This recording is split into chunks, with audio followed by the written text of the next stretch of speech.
హైవర్స్ social media వచ్చిన తర్వాత ఒక్కొక్కరు అసలు అబ్బో వాళ్ళని టాలెంట్ మొత్తం బయట పెడుతున్నారు. ఇలా టాలెంట్ బయట పెట్టే కొంచెం చూసుకోవాలి. ఏం చూసుకోవాలి? వాళ్ళ గతం అంటే చెక్ చేసుకోవాలి. ఉత్తరప్రదేశ్లో హర్దే ప్రాంతం జితేంద్ర అనేవాడికి 2017లో పెళ్ళైంది. వాళ్ళ ఆవిడ ప్రెగ్నెంట్ అయింది. ఈలోపు ఈ జితేంద్ర ఇంట్లో వాళ్ళేమో ఇంకా కట్నం వాళ్ళు అధికారులు ఇదని చెప్పేసి అమ్మాయిని వేధిస్తున్నారు. ఆమె వచ్చేసి ఇంకేం కట్నం అదనేది అంటుంది. ఇలా ప్రెగ్నెంట్ అని చెప్పేసి పుట్టింటికి పంపారు. వీడి ఛాన్స్ ఇదేరా బాబు అని చెప్పేసి వీడికని జంప్ అయిపోయాడు జితేంద్ర. దాంతో మిమ్మల్ని కట్నం అడిగాం కదని చెప్పేసి మా పిల్లల్ని చంపేశారా మీరే అని చెప్పేసి ఓ నాన్న హడావుడి కేసులు పెట్టుకున్నారు. జితేంద్ర వాళ్ళ ఫ్యామిలీ వాళ్ళేమో మా పిల్లల్ని చంపేశారని చెప్పి వాళ్ళు కేసు పెట్టారు. వీళ్ళేమో పాప అమ్మాయి వాళ్ళేమో మిస్ అయ్యాడని చెప్పి వాళ్ళు కేసు పెట్టారు.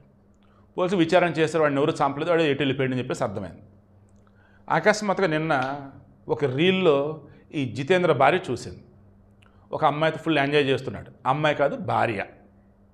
ఎక్కడ ఏంటంటే పంజాబ్లో ఉంటే లూధియానాలో ఉన్నాడు. ఆ రీల్ ఎవరు చేశారు ఏంటనేది పోలీసులు చూపెట్టి ఇతనే నా భర్త, మిస్ అయ్యాడని చెప్పాం కదా ఇతనే అని చెప్పేసి అన్నారు. పోలీసులు అది ఎవరు ఏంటంటే మొత్తం చెక్ చేసుకుంటే పోతే జలంధర్ లూథియానా ఉన్నటువంటి ఒక పర్సన్ అని తేలింది, ఒక ఆడామె. ఆడామె రీల్స్ చేసే అలవాట్లో భాగంగా తన మొగుడితో కలిపి హ్యాపీగా ఎంజాయ్ చేస్తూ రీల్ పెట్టింది. ఆ మొగుడు ఎవరు అంటే ఈ అమ్మాయి భర్త, హర్దోయల్ ఉంటుంటే ఆమె భర్త. పట్టుకొచ్చారు, విచారణ జరుగుతూ ఉంది. అరెస్ట్ చేసి ముందు లోపల అయితే వేశారు. సో మరలా చెప్తున్నా, తప్పు చేసి పారిపోయినా ఇక మన ఉనికి అనేది ఎవరికి తెలియకూడదంటే అలాగే ఉండాలి తప్ప సంవత్సరాలు గడిచేయలే ఇక మనోడు గుర్తుపట్టలేడులే ఎంజాయ్ చేద్దామని అనుకుంటే దొరికిపోతారు.